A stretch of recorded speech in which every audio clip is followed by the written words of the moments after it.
అందరికీ నమస్కారం. తెలుగు కథామాలకు స్వాగతం. ఈరోజు మనం శ్రీ శ్రీ శ్రీ విద్యా ప్రకాశానందగిరి స్వాముల వారు తెలియజేసిన ఒక నీతి కథను చదువుకుందాము. కథ పేరు రాజసూయ యాగంలో శ్రీకృష్ణుని పాత్ర. ధర్మరాజునకు రాజసూయ యాగం చేయవలెనన్న సంకల్పం కలిగినది. దాని కొరకై చర్చించుటకు కొన్ని రోజుల ముందే మహనీయుల బంధుమిత్రాదుల సమావేశంను ఏర్పాటు చేసెను. సమావేశ ప్రారంభంన ధర్మరాజు, ఓ మహాత్ములారా, రాజసూయాగం జరపవలెనన్న సత్సంకల్పం దైవానుగ్రహంచే నాకు కలిగినది. నేనొక్కడను దానిని నిర్వహించుట కష్టము. కాబట్టి ఆ పవిత్ర కార్యము విజయవంతంగా జరుగుటకై మీరు అండగా ఉండవలెనని ప్రార్థించుచున్నాను అనెను. ఆ మాటలు విని సభాసదులెల్లరూ ఉకమ్మడిగా అట్లే మా చేతనైనంత సహాయం చేసెదము అని వాక్రుచ్చిరి.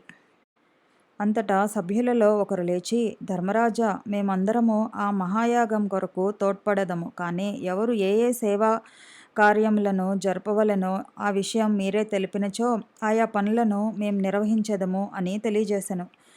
అప్పుడు ధర్మరాజు సభాసదులలో కొందరిని ఉద్దేశించి ఇట్లు చెప్పెను. భీమసేన, నీవు భోజన సంబంధ శాఖకు అధిపతివిగా ఉండి వారందరికీ తగు భోజన సదుపాయాలు కలుగజేయము. అర్జున, రాజసూయ యజ్ఞమునకు విచ్చేయు మహనీయులను సత్కరించుట నీ వంతు. నకుల సహదేవులారా, యాగమునకు అవసరమైన ఫల పుష్ప హోమ ద్రవ్యాదులను సేకరించుట మున్నగునవి మీరు చూచుచుండురు అని చెప్పెను.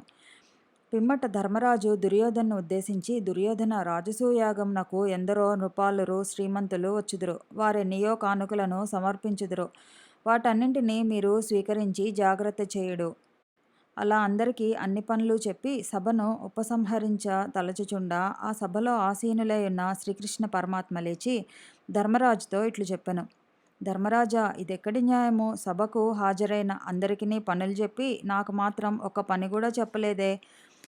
శ్రీకృష్ణుని ఆ వాక్యములను వినగానే ధర్మరాజు, మహాత్మా, మీకే పనియు అక్కరలేదు. మీరు వచ్చి ఆ యాగమునందు కూర్చొనినా చాలును. యాగ కార్యమంతయు మీ సాన్నిధ్య మహిమచే నిరాటంకముగా జరగగలదు అని పలికెను. అప్పుడు శ్రీకృష్ణుడు, ధర్మరాజా, మీరేమియు నాకు పని ఇయ్యనిచో నేనే ఓ పని తీసుకొందును. రాజసూయ యాగమునకు వేంచేయు సాధు మహాత్ముల తపస్సంపన్నుల బ్రహ్మనిష్ఠుల యొక్క పాదములు ప్రక్షాళన మొనర్చు కార్యమును నేను తీసుకొందును అని పలికెను. శ్రీకృష్ణుని ఆ వాక్యములను వినగానే అందరూ ఆశ్చర్యచకితులై సాధు మహాత్ముల ఔన్నత్యమును తలంచుకొని అంధకార బంధురమైన ఈ ప్రపంచమునకు వారే దివ్వెల వంటి వారని నిర్ణయించుకొనిరి. నీతి: జ్ఞానికి భగవంతునికి భేదమే లేదని భగవద్గీత యందు తెలుపబడును. అట్టి జ్ఞానమును సముపార్జించిన సాధు మహాత్ములు సాక్షాత్ భగవత్ స్వరూపులు. కావున సంఘములో వారి స్థితి మహోన్నతమైనది. అటువంటి వారి సాంగత్యము జనుల అభ్యున్నతికి హేతువు. ఈ వీడియో నచ్చితే లైక్ చేయండి, షేర్ చేయండి, కామెంట్ చేయండి, ఛానల్ని సబ్స్క్రైబ్ చేయండి.